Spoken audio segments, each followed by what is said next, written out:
So we're going to continue with our roundtable podcasts, going over remote coaching and talking about how we all individually go through various elements of that. Today we're going to be focusing on communication. Quite a lot of the time, this is going to be one of the biggest challenges with people working with people online compared to working with people in person. It requires a little bit more organization just because you can't be in there in person and sort of reacting and basically handling issues and problems as they come up. So it requires a little bit of time management, making sure that you're sort of putting your communication all in to sort of one place where you can be responsive and you can actually respond to your athletes at the right times. But at the same time, you also want to be sort of creating those boundaries as well, because no one wants to be trying to relax down for the evening and then having their phone sort of blow up with a bunch of messages from a client who might be on the other side of the world having a complete meltdown in a training session. So we're going to start this off, and Todd is going to go through how he communicates with his clients. Yeah, totally. So I think we've touched on some of these things in previous podcasts before, but especially since we're focusing in on remote coaching and like our sort of systems and processes for all of that, hopefully to be helpful to other people doing remote coaching or looking to get started with remote coaching. It's useful to probably just like talk specifically about the different buckets of communication and how each of us handles them, right? So I think the main things that we're looking for when we're coaching someone remotely, right? Biggest one is just going to be results. You know, how do we send someone training, and then how do we get the actual training results back from them? Anyone who has been involved in remote coaching has almost certainly experienced some sort of difficulty and pain with this, where you're like, I really got to know what you're doing. Like, please send it to me. So having a good system for communicating on results is important. Another one is just like athlete questions, right? Or like modifications. Like, hey, I'm not sure what this means. Did you really mean for me to do 700 GHD sit-ups in this session, or was that a typo? Like, should I try to go heavier or lighter than last week? You know, just sort of like general questions like that. And then sort of more like athlete check-in stuff, right? Like, do you check in consistently with athletes? Is there some sort of expectation there in terms of having like a call or a meeting? Or is a little bit more ad hoc, right? So those are the main buckets that I think about for client communication. So yeah, as Luke said, we're each just going to share how we do it. I think we probably share some similar protocols and processes in some cases, and other ways do things totally differently. So we'll start with results communication, right? So for myself, I believe we talked about this in the last episode. I use Evernote for writing training for people. Which is a little bit of a non-standard solution. I find that it works better for me because I can just like structure things as a text document without having to try to fit the training that I'm writing into the buckets that something like a True Coach or other software wants me to use. I get like super impatient and intolerant with that stuff. So I'm like, I can't deal with this. I just need to write a text document. And that actually works reasonably well for me. And with Evernote, it's almost like a Google Doc in some cases, where you can just like share the note with someone and then they have access to it as well, right? So I share notes with people. They input their training results in that. We can go back and forth in the comments. You know, they'll put the results in, then I'll add a comment in a different font, you know, bold or highlighted or what have you, and then they can respond there. So typically in terms of results communication, I will try to review all the videos and respond to all of the comments in the training note once a week, right? So I usually go through that near the end of the week, add all my comments. I will make changes to their next week as I'm doing that, right? So I'm like, okay, cool. Like, this went well, this didn't go well. You didn't finish this part, so I'm going to carry it over because I actually really wanted you to do that. Schedule changes, all that sort of stuff, right? So once a week, I go through, add all the comments, and then I notify people like, hey, listen, added comments to this, like this is actually pretty important, so I'm going to send that separately in a message so you notice it. And that's my process for results communication, right? At this point, the clients that I have are mostly pretty good about putting the results in. I have a few who are more delinquent than others. But yeah, I've cut myself down in terms of total client load quite a bit. So I have fewer people who are less invested, and I just don't have the same challenges that I used to have with people who just like never input the results. And I'm like, well, I don't know what you're doing, and this is super, super difficult.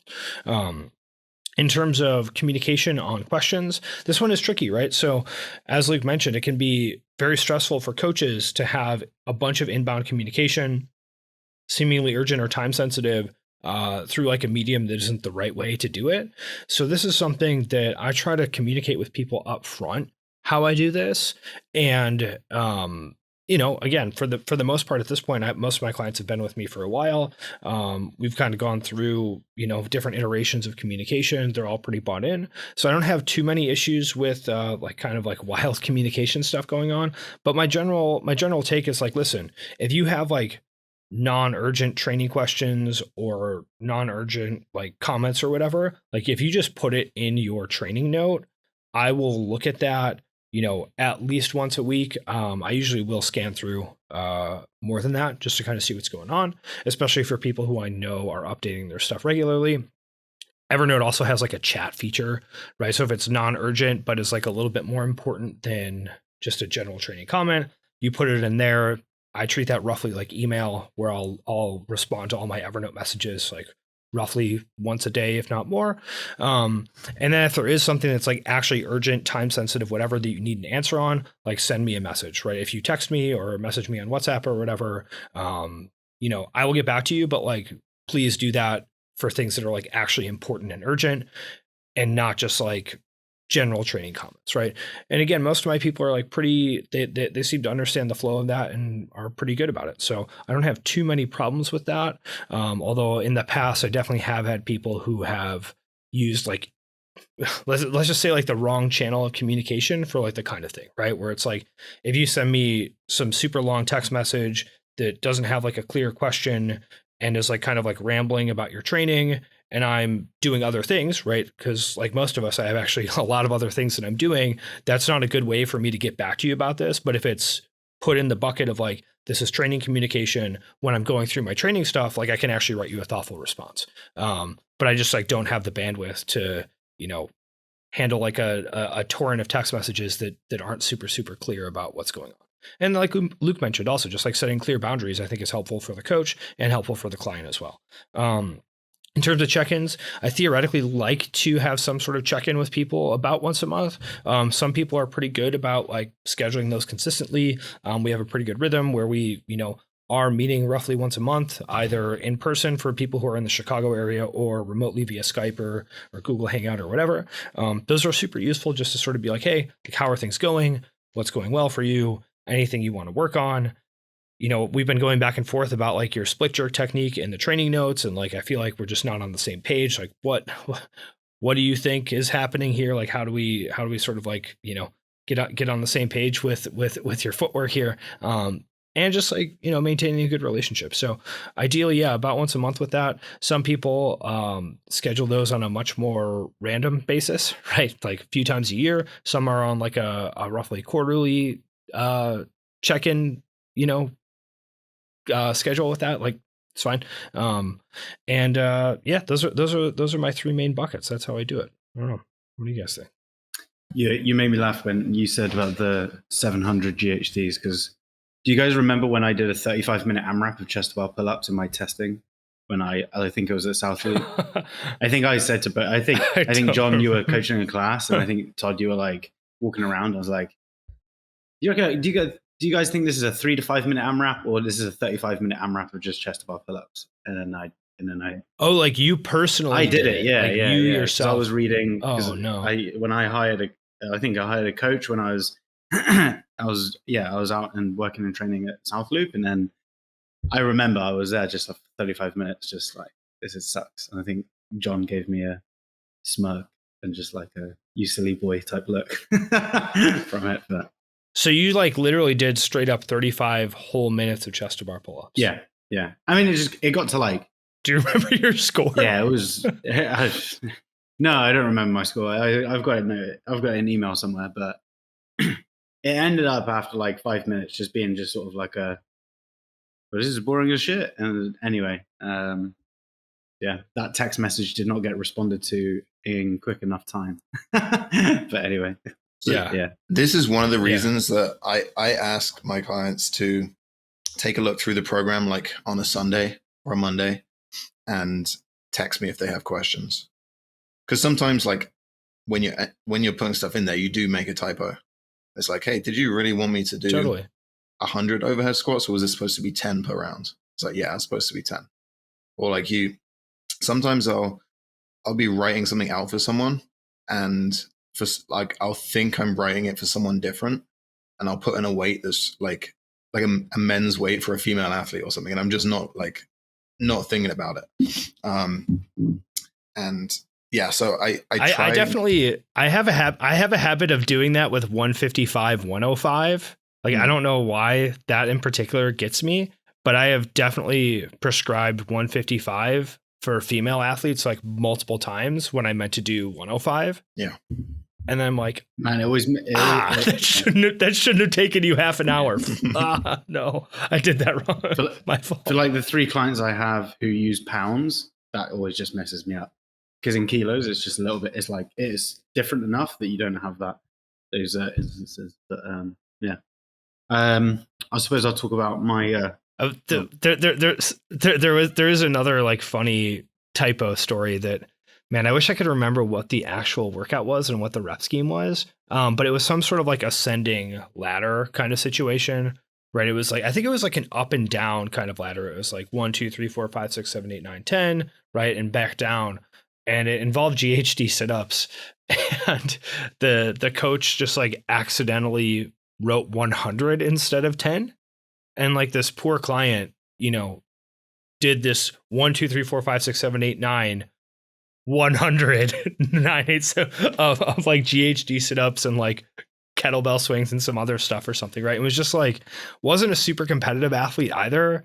So the total volume of GHDs was, like more than double what it was actually supposed to be. And just like, oh no, like you just ruined your training for the next 2 weeks because you just did like 100 instead of 10. And the coach was like you didn't think that maybe should have been 10? And they're like, I don't know. I thought it was just like a mental fortitude test. Yeah. Sometimes you get these like eager, newer clients who are just probably a little bit less experienced.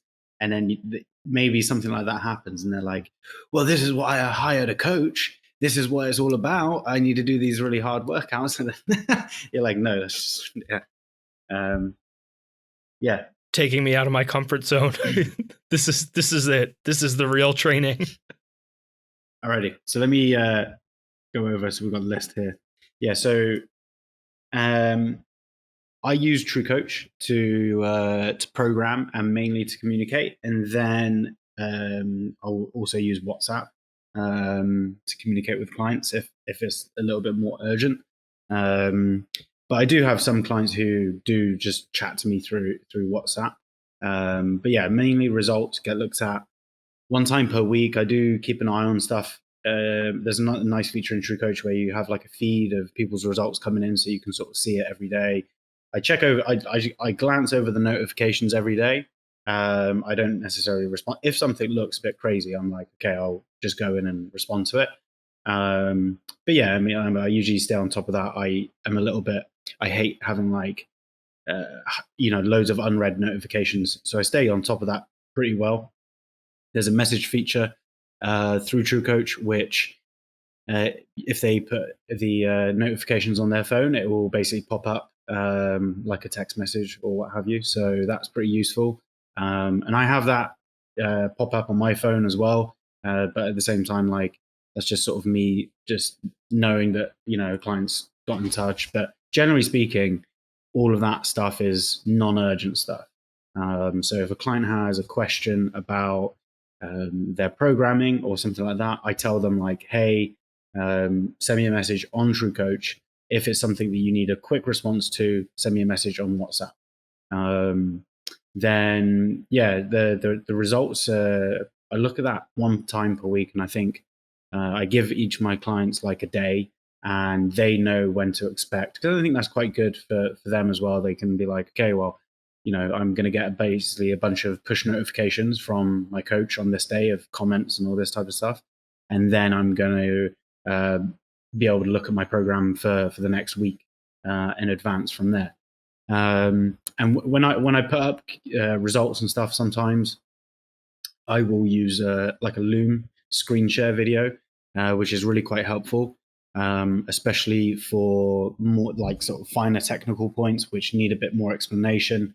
I tend to do this a lot more with more beginner athletes and newer athletes as they start off, and then I sort of wean them off of it as it goes through, so that it's just not, I'm not doing it for the same issue or the same problem constantly. So generally I will say like, hey, I'll do this a couple of times, but then if you keep on, I'm just going to sort of put a reminder in your notes there. And also I use the results. So I ask a lot of questions in the results as well, because I want to understand their thinking as they're going through their training and sort of what reasons why they're making certain decisions, or a lot of it is around pacing and that type of stuff.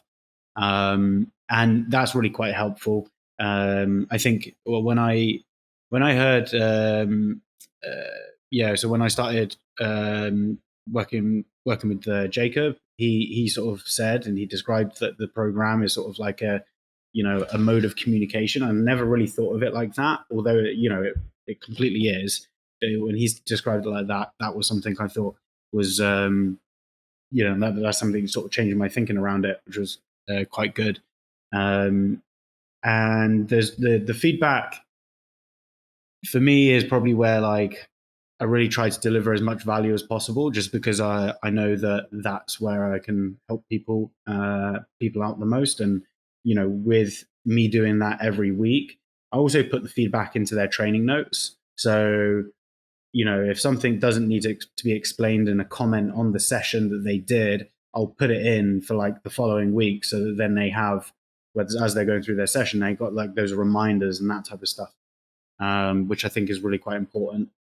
In terms of check-ins, I don't necessarily have like monthly check-ins for all of my clients anymore. I basically create different packages for coaching, and certain clients will get like a 60 to 75 minute catch up, which we'll do over video, and that's like booked in for the same time every single month. And that for me has worked a lot better than just like letting clients check in when they need to. When I had that, and I sort of had like a scheduler type thing always open, I found that just clients were just booking calls, and they just wouldn't turn up to them, or because I've got a lot of clients from different time zones, there'd always just be some mess, or it would end up just being sort of like sometimes the conversations weren't really actually just doing anything as well. So now I basically say like, hey, if you want extra communication, this is how you do it. And we meet every second Tuesday of the month at this time, and this is how we do it. And one thing that was being really quite effective, and I suppose COVID has sort of pushed this type of stuff, but like now I've also started working a lot more on movement and technique stuff with clients in those sessions. So we'll do like a Zoom chat, and they may be at home, and we're going to go over like some movement work, or we're going to address some issues that they may have with some injury. And then some clients have the access to sort of train in the gym during the day when it's quiet. So I will help them on their Olympic weightlifting or something of that sort.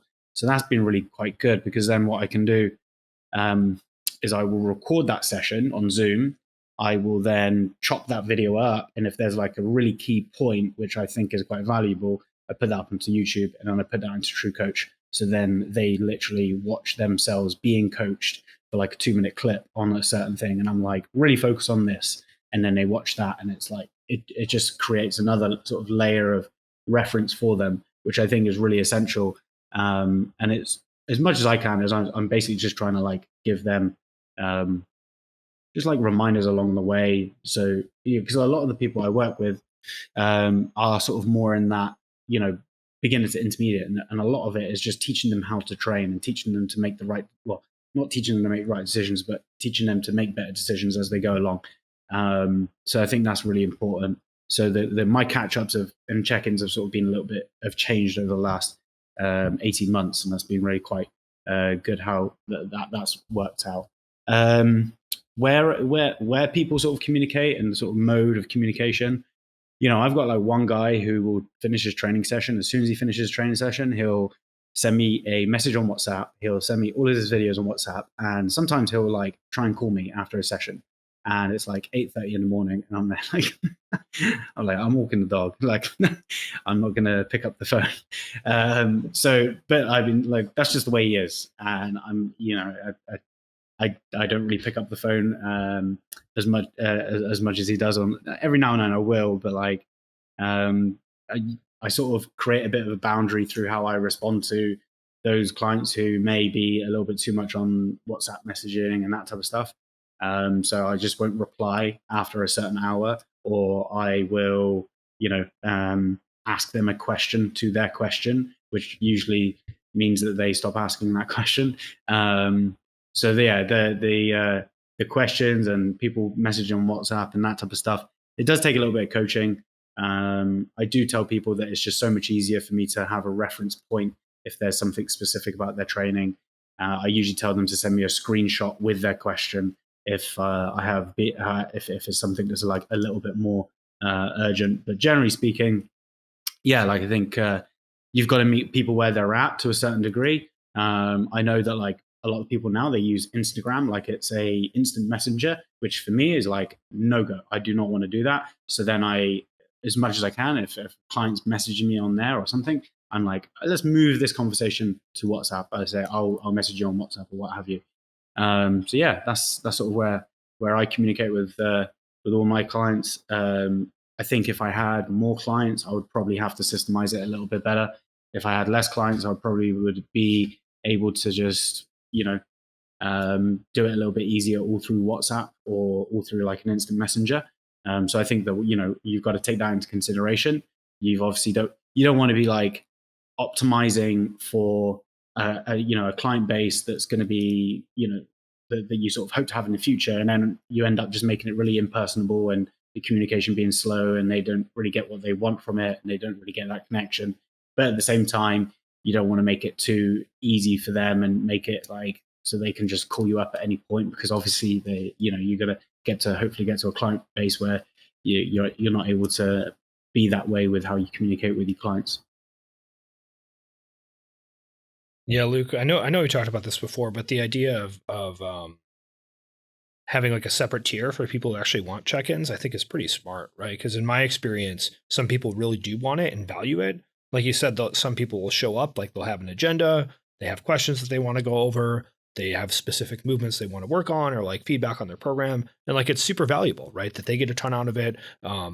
As the coach, you're like, awesome. Like you have good questions. You're clearly invested in this process. Like this is a really good, like use of time. And then other people, I feel like I'm chasing them down, and it's like, oh, I'm like trying to give you this additional task to do that you don't want to do.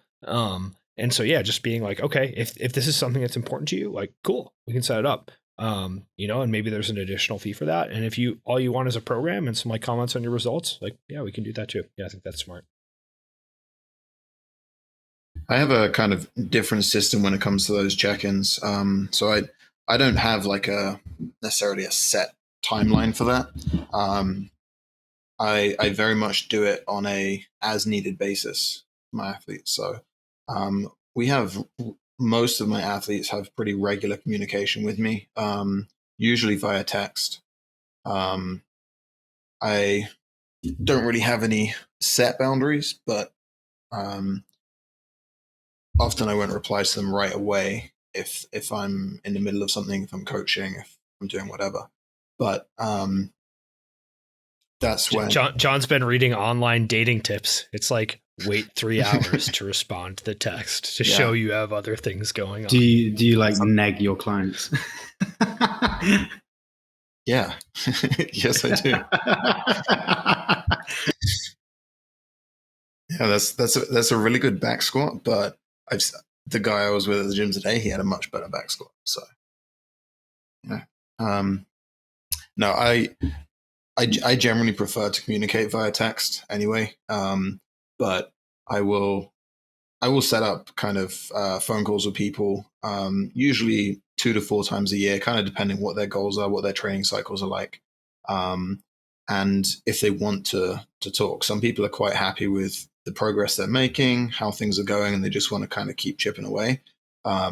If their goals haven't really changed, or if they've got, I'd say, more generalized goals, So competitive athletes, their goals kind of don't necessarily change, but the thought process behind getting them to their goal can change. For some people who don't want to do competitive stuff, their goals aren't necessarily going to be changing month to month, year to year. They might want to keep getting stronger. They might want to be losing weight, whatever it is. It's they don't necessarily need to have that conversation all the time. And I very much let my clients kind of dictate that.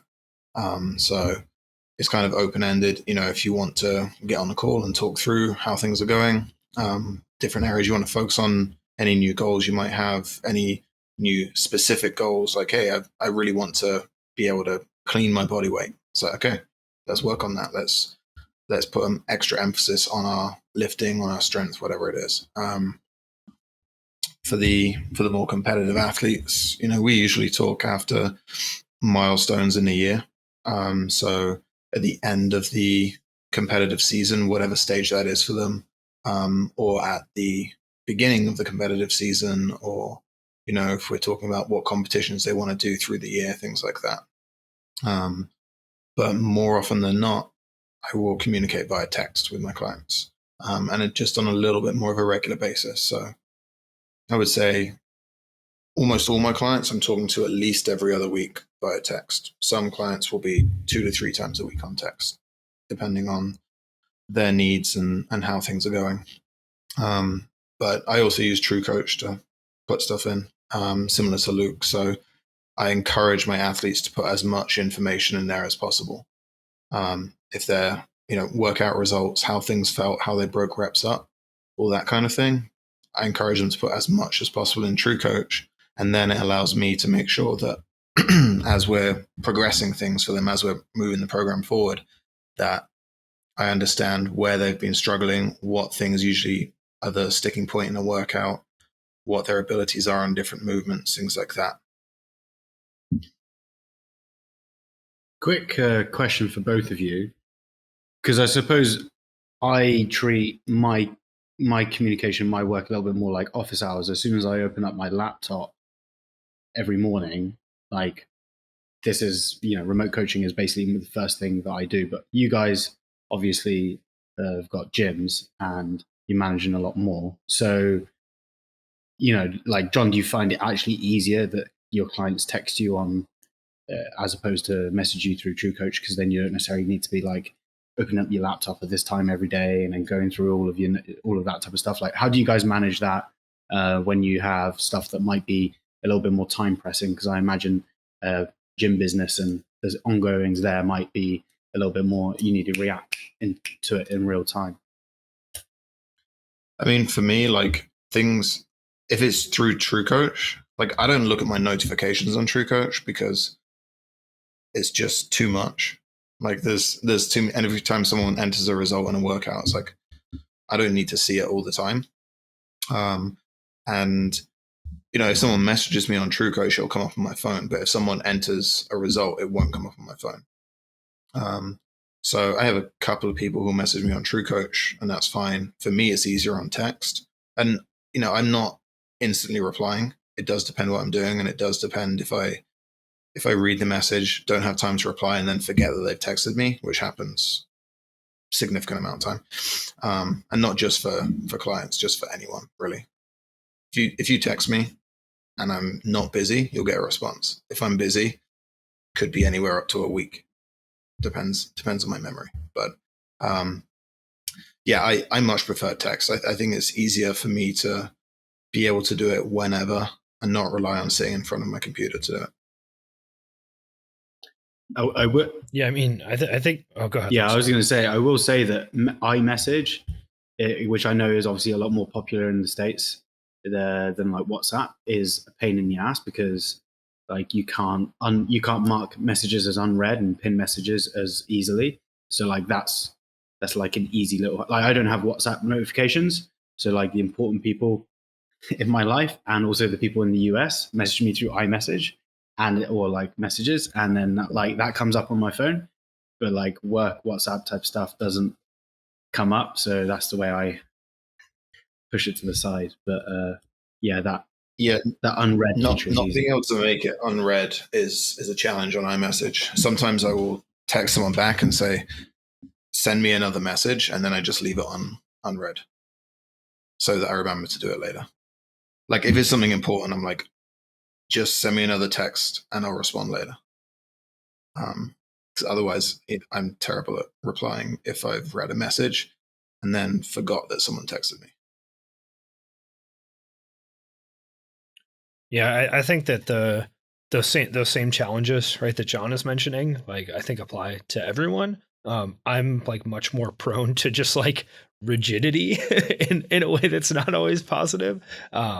So I definitely try to allocate specific time to like, okay, I'm going to just like ignore communication and then try to respond to all of it like in batches. I find that works reasonably well for me. Just like, okay, check my email, respond to everything, check Slack, respond to everything, check WhatsApp and stuff like that, respond to everything. And I really don't like being sort of like pinged with stuff when I'm doing something else, right? So I like put my phone in other rooms so I can't look at it. I don't have Slack open on my computer, so I can't look at it. So, that's something for me that I'm like, probably more rigid than most about. And again, like there's positives to that because I think it helps with focus, right? Especially if you're working on something difficult.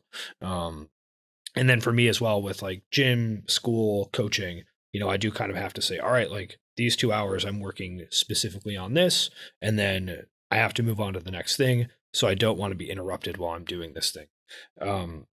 So yeah, that's kind of why I'm like sort of particular about those things. And to the point that John was making, if people are texting, it's not always a good way to make sure that you respond to stuff. So for me, I'm like, hey, listen, like if you send this to me on Evernote or you put it in your training notes, like it will definitely 100% get a response and get looked at some point, like Luke said, actually, like on this day. Whereas, like I said before, if you send me like a bunch of videos of your training via text, like that might not be a good time for me. And then I'm not going to remember to go back and look at it. And then that bothers me where I'm like a weird, like inbox zero kind of person. So I'm like, don't send this to me this way, send it this way. And then I will definitely look at it. But if you text me, like the chances of me actually going through and giving you a thoughtful response are much lower. So that's my rigid way. Do you guys ever get 10-minute EMOMs sent to you as 10-minute EMOMs instead of trimmed videos? I definitely have some clients who, will film more than is necessary, and those videos get scrubbed through and try to catch some of the salient parts, and it's all right, it's fine. I don't usually get the best training one. videos. I think the best one is like when they're about to go and do it. A client is about to go and do a set, and then someone starts chatting to them, and then they're just like they're chatting for like 5 minutes. And then they're like, all right, see you later, mate. All right, yeah. And then they go up and then. I feel like I've told this story before, but John Zvenix was like a former regionals level athlete who James Fitzgerald coached. And he just like, as a joke, would film his entire 30-minute like easy assault bike rides and like send them to James and be like, here you go. Let me know your thoughts.